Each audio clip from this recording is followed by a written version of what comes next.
I'm Tom Katroulis. I am the Director for OC Waste and Recycling.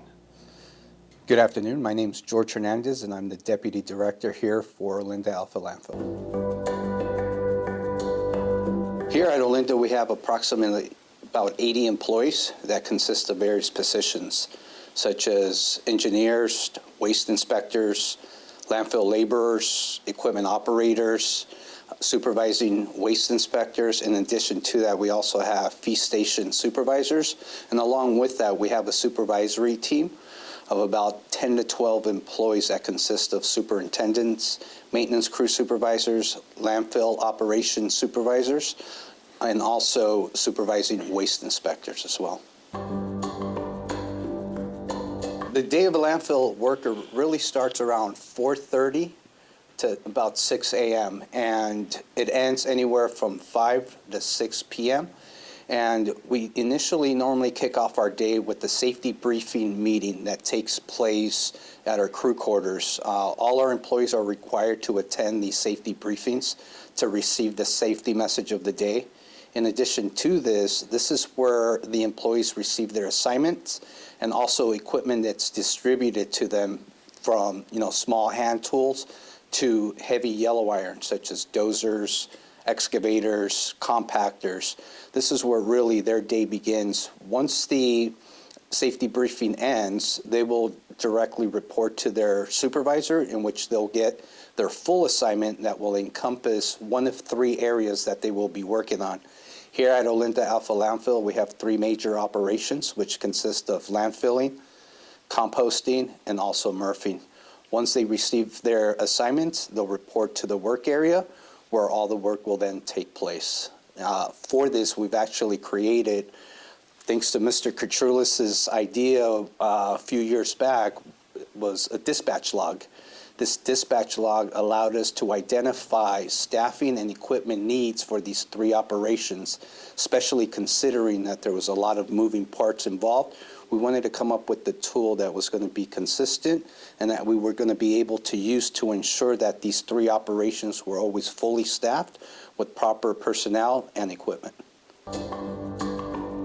Correct. So it's a material recovery facility. I apologize for the acronym, but MRFing is MRF, which is Material Recovery Facilities, which is basically an operations that involves recovering recyclable materials from our landfills and preventing them from getting buried. For example, here at Olinda, as well as our other 2 landfills within OCWR, all our landfills have implemented material recovery facilities that we've began metals and mattress programs, which to date, since we started the programs back in 2024, we've recovered over 112,000 mattresses and over 9,000 tons of metals.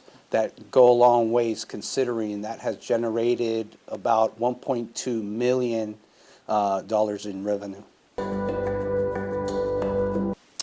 Well, I must say OCWR and our landfills have a really basic and standard fee structure compared to other landfills I visited or yet other disposal sites that are out there. They'll typically have anywhere from 10 to 20 different gate fees or disposal fees.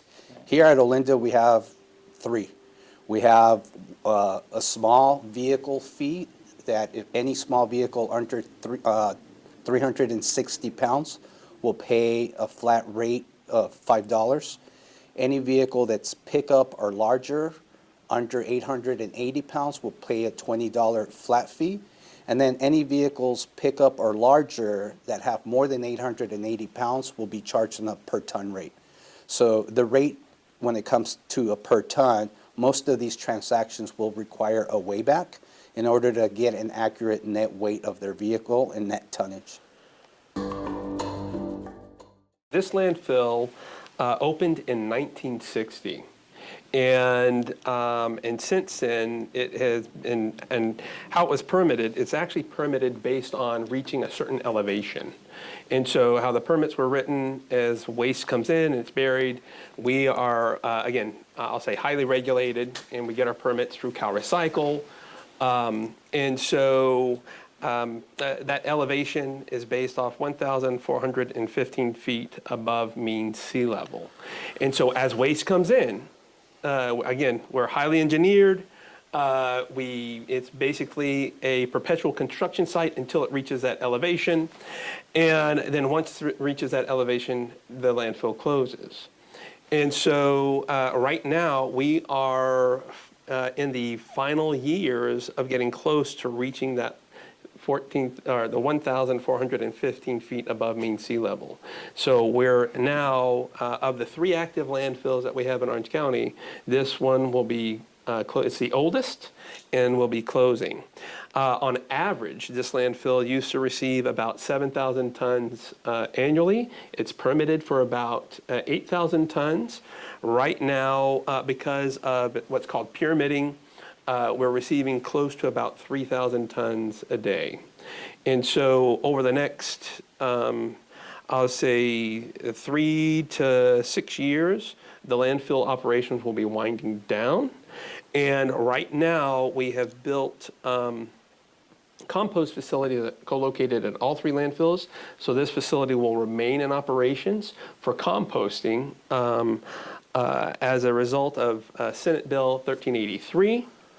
And that is for our organics diversion and edible food recovery mandate that was passed back in 2016 and is now in enforcement. And so we'll continue with composting operations here, as well as what George mentioned earlier with material recoveries for self-haul material. When waste comes into the landfill, there is what's called a landfill cell that's actually by engineer design. So we actually have an engineering team that will create a fill plan for the day. That's when the employees are explaining what the work is going to be for the day. When the waste comes in, it goes across a scale, it's weighed, and then the customer pays based on the weight of material that they bring in to the landfill. The vehicle then goes up to what's called the working face, where the waste will be deposited. And then what we have is, once the waste is deposited, we actually have dozers that will push the waste into place, spread it, and then we have compactors that will then compact the waste to maximize the amount of airspace utilization at the site. And so, and that process happens throughout the entire day. It's a very well orchestrated process because they have a design that we have to fill. And so operations is responsible for sort of executing the plan. At the end of the day, when the waste has come in and we're closing shop, what will happen is either we'll use tarps at the end of the day if we're going to go back into that same area the next day to cover the waste, so there's no exposed trash overnight. Or if we're not going to go back there for a while, we could use intermediate cover such as soil to cover it, and then as we need, then we'll go back into that specific area. So the Valencia Greenery so I'm going to take a few steps back. So once upon a time, all of the green waste in Orange County used to be collected, chipped, ground, and then brought into the landfills and used as what's called alternative daily cover. And that's where we used to take green waste from the residents and cover trash at the end of the day. As a result of Senate Bill 1383, that mandated that the diversion of organics, including green waste and food waste from the landfills, be put in place, as well as Assembly Bill 1594, which no longer allowed green waste to be used as alternative daily cover. Orange County Waste and Recycling put in composting facilities co-located at the landfills so we could then divert that green waste from going into the landfill to be composted. And so our greeneries are our compost facilities where we take residential green waste, we actually manage Mother Nature, and it's chipped, ground, homogenized, put in these long windrows, and we measure temperature, we measure moisture content, and we turn it. And so the natural biological activity that happens as organics decomposes, it happens in an aerobic state, not an anaerobic state. Without oxygen, this happens with oxygen. So as it breaks down, we have to turn it and track that process.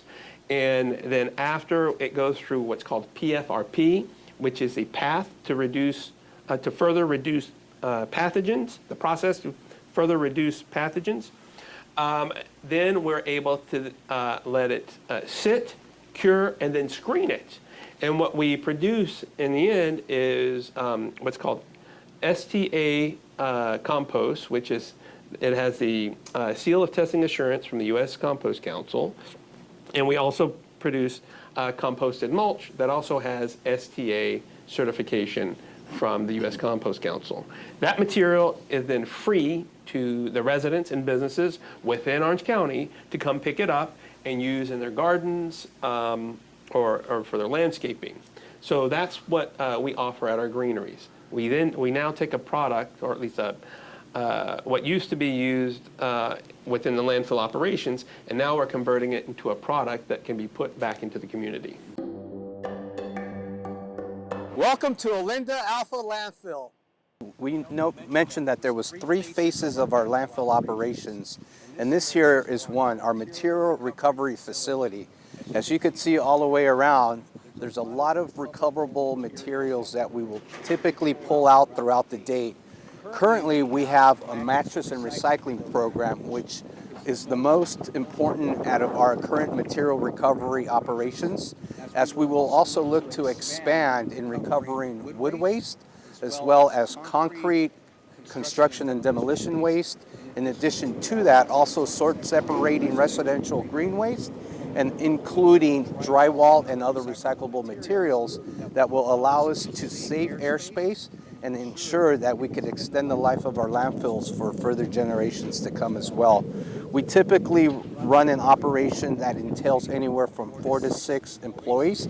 If we can see here, oh, he just disappeared from our site. But what our employees will do is they'll pull out all the scrap metals, they'll place them in the yellow bins you'll see there, and then the end product gets shipped to a local recycler. Our local recycler will then refurbish this material to create new product. This is also only from our line of business as we refer to as self-haul, or yet our public. This here is normally household generated waste. As you can see, you have drawers, you have cabinets, carpet, materials of that nature. All this material here you see today is 1 day's worth of material, which typically on an average day, we take about 1,000 tons of self-haul. So here to your left, Emerson, and up ahead, you'll see the type of yellow iron equipment that's used on a typical daily operation. Here to the left, we identify these yellow pieces of equipment as dozers, and you could identify those by the metal tracks they use to maneuver throughout the landfill. As you see straight ahead up in front of you, you have a different type of yellow piece of equipment called a compactor. And as you could see, the wheels on that are of metal and have sheep feet on it, or what sheep cleats. Sheep cleats, or we identify them as cleats as well. What that piece of unit does is that helps compact the trash to a certain level to ensure maximum compaction, referring back to what Mr. Katrulis said, to maximize our airspace. So if you could see right ahead, there's a load that was just dumped. That is much bulkier, takes up more room right now.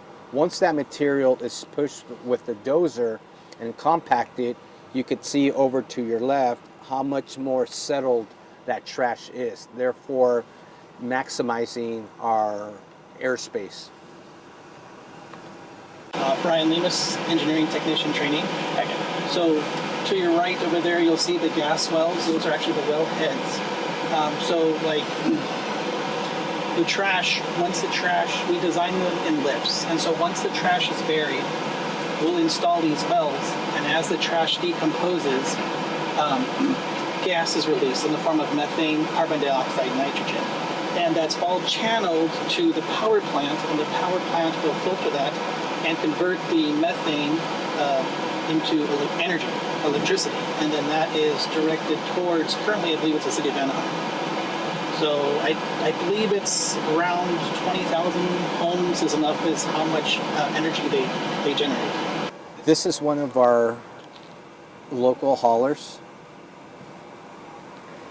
front loader commercial waste, and this is the process that takes place when it comes to unloading the vehicles. As you can see, we'll have traffic directors throughout the landfill. They'll direct them to an area to unload their waste. As the driver unloads their waste, they'll pull out of the unloading area and then proceed with the rest of their day-to-day operations. Typically, a truck like this will carry somewhere around 10 to Maybe 12 tons. 12 tons of waste that's well compacted in their body there. So that's a commercial front loader with the forks on the front. And so that's what out actually servicing businesses within the cities. So they pick up commercial waste.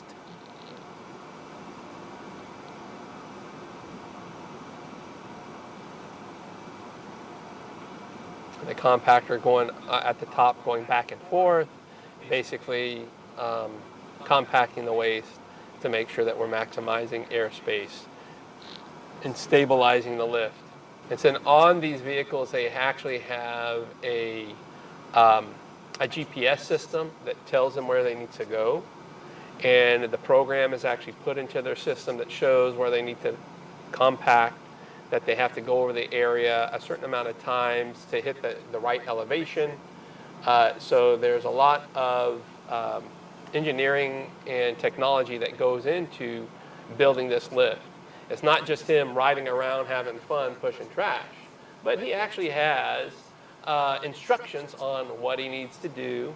And again, this is all uploaded to the vehicle, so at the start of the day, they know what waste, or at least what waste we anticipate coming in, and as it comes in, they know where it needs to be placed, how high it needs to be, and how many times that vehicle needs to go back and forth over it to get it to the right elevation.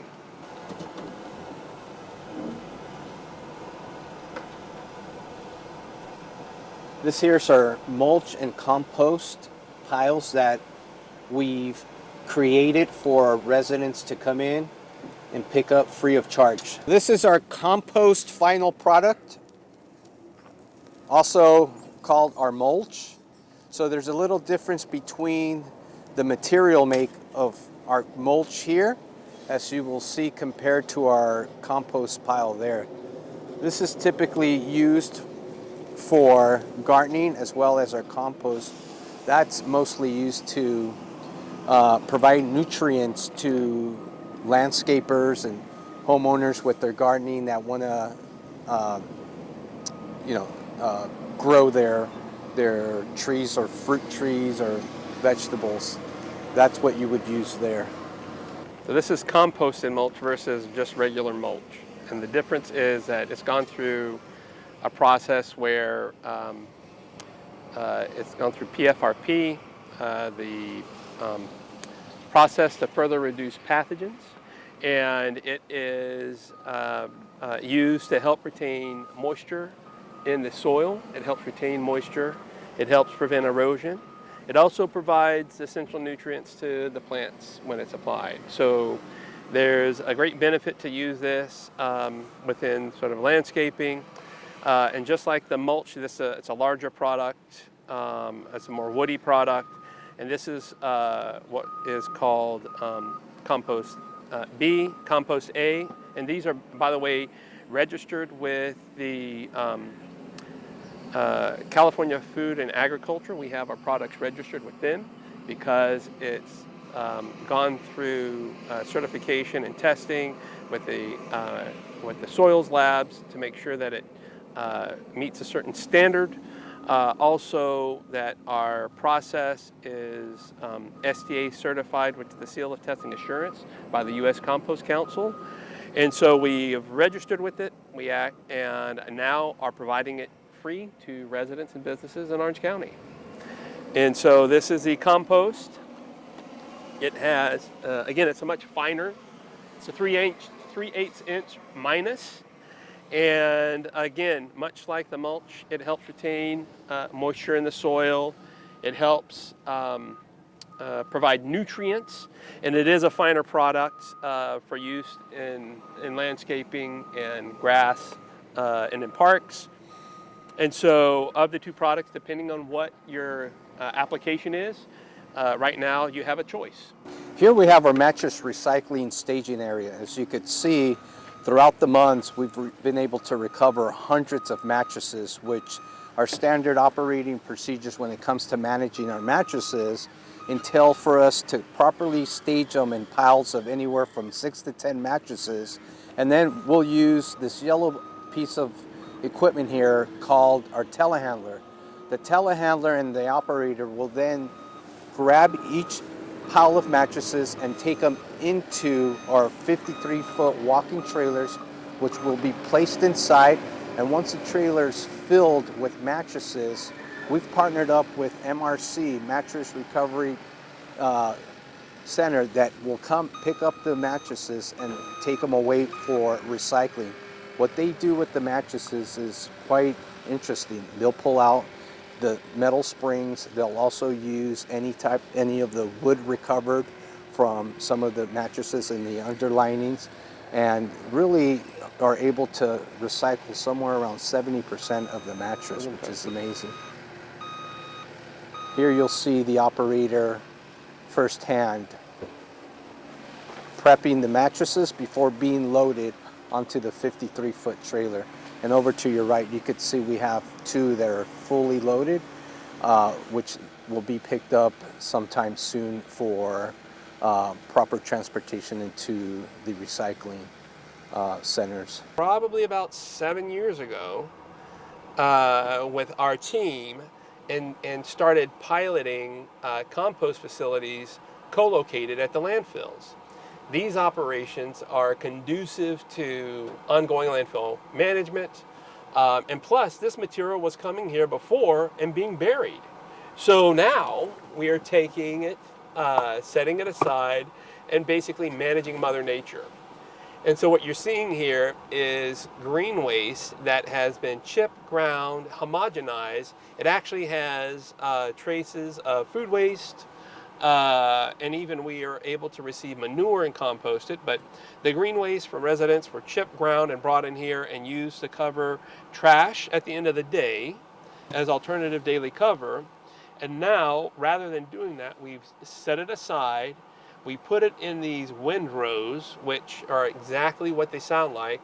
They're the long triangular piles of green waste, and we let Mother Nature do her thing. So basically, as the green waste sits there, it starts to decompose. We have the microbes that are naturally occurring sort of break down the material and start converting it into its basic elements and breaking it down to where we measure the temperature that's created by that natural process. We measure the moisture content, because the microbes and bugs that break it down need to have moisture in order to break it down. And so we make sure that it's in the right environment.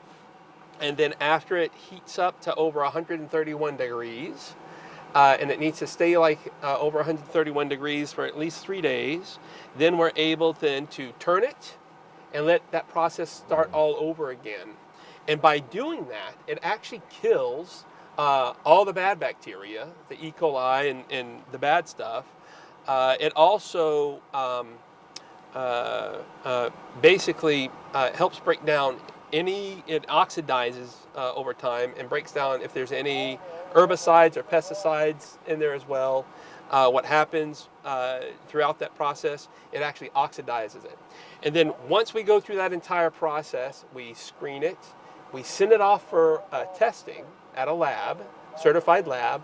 They send back the test results, and in there we can look at the nutrient content. We take a look at inerts. We take a look at any contamination, and we can test for any kind of chemicals or anything like that, and metals, to make sure that it meets the requirement, so it can be applied to landscape and be used.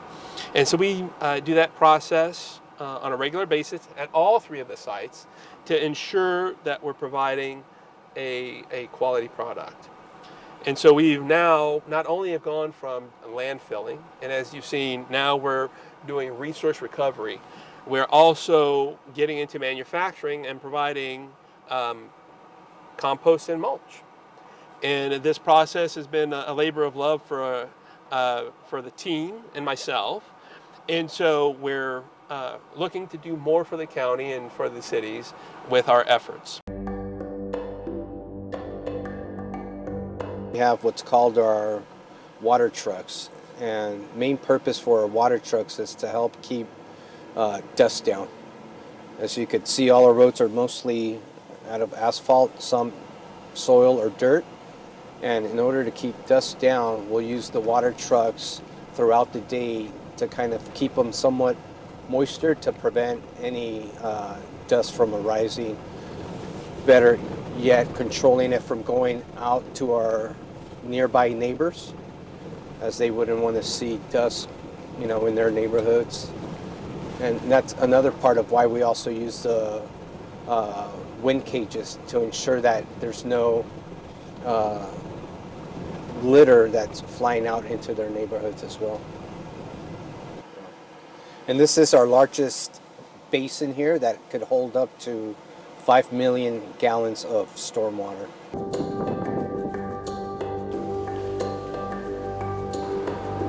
So this is the power plant that we're coming up on. All those the wellheads that you see popping up out of the ground throughout the facility, they are all connected, and they are connected to a header that eventually takes all of the collected landfill gas to this facility to then convert it into energy. And this facility, I believe, creates over 30 megawatts? 32 megawatts. And as a result, it basically equates to, powering over 30,000 homes. So what happens is, like they had mentioned before, all the gas is going here, but it's methane, it's stuff that's bad for the environment. There's carbon dioxide, there's nitrous oxide, there's a whole bunch of VOCs too in the gas. So what happens is it goes through this, and there's a process which it goes through, and as it goes through the flare, there's flames in there, and they burn off all the hazardous gas components. And so then what you see coming out is the cleaner emissions. Okay. And they So what's coming out over here? This is more over here. This is a cooling station. So they use about 20,000 gallons of water to cool it down. Because what happens here is, in this section right here, you have the gas generators which convert the gas to electricity, but then there's also a water turbine in there. So to keep it cool, that's what you have these cooling towers for over here. So what they're doing, sorry for jumping you. What they're doing is, as the water is cooling off the turbine, it comes over here where it's hot, it trickles down, almost like a radiator effect. It's kind of like what it is. And it cools the water towards being reused back into the turbine. So it's perpetually cycling. And what's releasing at the end that you see there, it's not smoke, it's actually water vapor.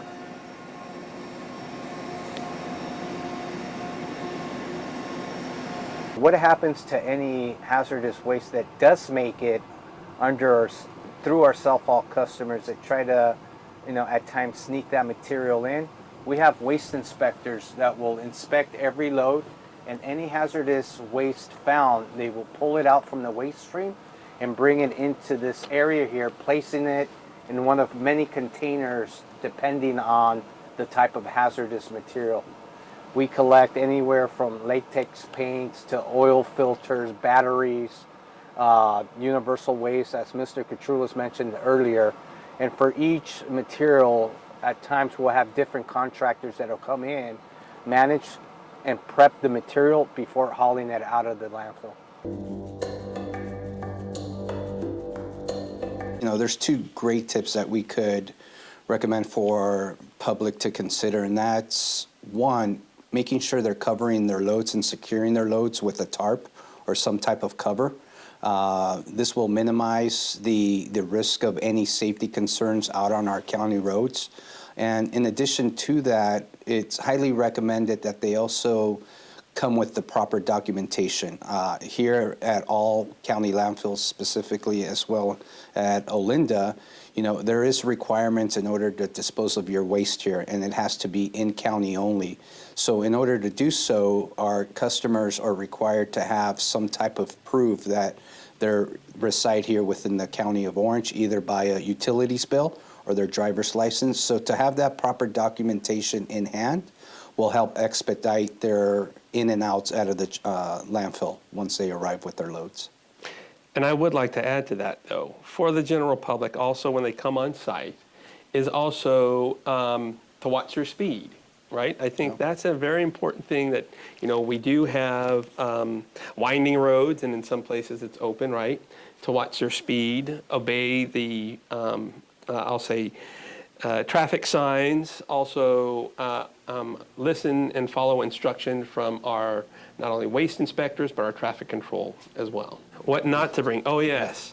So we are a Class 3 municipal solid waste landfill. We do not accept hazardous waste at this landfill. I'll also add that, you know, there is a significant effort to provide education and outreach by every jurisdiction to use the proper cans for not only waste, what goes in your trash, but also what gets recycled, right? The single stream recycling, as well as the organics container for residents.